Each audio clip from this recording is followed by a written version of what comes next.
কিরে বেলাল, এটা কেমন জুলুম? কতদিন হলো তোমার কণ্ঠের আজান শুনি না। বেলাল রে, তোর কি মন চায় না আমি নবীর জিয়ারতে আসতে? বেলাল আয়, আমি নবীর জিয়ারতে আয় রে বেলাল আয়, কতদিন হলো তোমার কণ্ঠের আজান শুনি না।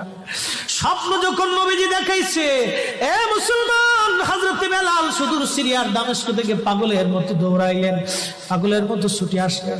যখন মদিনাতে আসলেন তখন তাহাজ্জুদের সময় চলতেছিল।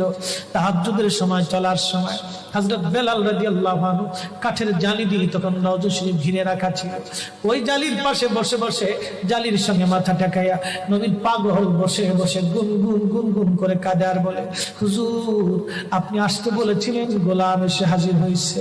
নবী গো, আজান দিতে বলেছেন, আমি আজান দিলে আপনি আগে নামাজে আসতেন, এখন আজান দিলে কি নবী আপনি নামাজে আসবেন? হুজুর এখন আজান দিলে কি আপনি নবী নামাজে আসবেন? নতুন মুয়াজ্জিন আসছে আজান দেওয়ার জন্য, এসে দেখে নবীর মুয়াজ্জিন বেলাল কাঁদে। ডাক দেখে মদিনাবাসী শুনছো, নবীর মুয়াজ্জিন ফিরে এসেছে, বেলাল আসছে, বেলাল ফিরে আসছে। এই কথা শোনার পরে সব সাহাবী ঘর থেকে বের হয়ে দৌড়ায় এসে দেখে বেলাল কাঁদে। সাহাবীরা বলে, বেলাল আজান দাও, কতদিন হলো তোমার কণ্ঠের আজান শুনি না।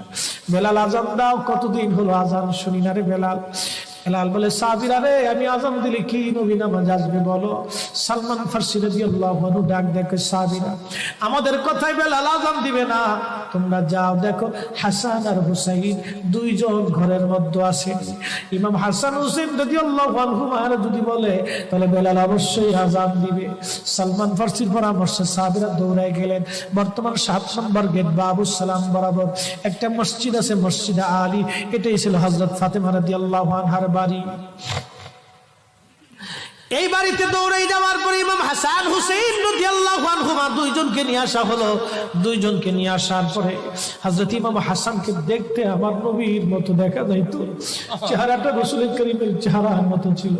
নাতি দৌহিত্র নানার চেহারা পেয়েছিলেন, ইমাম হুসাইন ও নানার সুরত পেয়েছিলেন। দুই ভাই নানার সুরত পেয়েছিলেন। হযরত বেলাল রওজা শরীফ থেকে উঠে হযরতে হাসানের বুকের মধ্যে মাথা ঠেকায় কাঁদতেছে, ইমাম হুসাইনের বুকের মধ্যে মাথা ঠেকায় কাঁদে।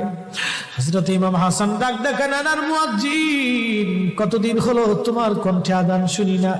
যেই কণ্ঠ দিয়ে নানার আজান শুনাইতা, যাও গো ওই কণ্ঠ দিয়ে আমাদেরকেও আজান শোনাইয়া যাও। যখন হযরত বেলাল ইমাম হাসান এই কথা বললেন, হযরত বেলাল দৌড়ায় গেলেন। যেই বনু নাজ্জার গোত্রের মহিলা সাহাবীর ছাদের উপরে দাঁড়ায় বেলাল আজান দিত। আবু দাউদের 519 নম্বর হাদিসের মধ্যে আসছে, প্রত্যেক ফজর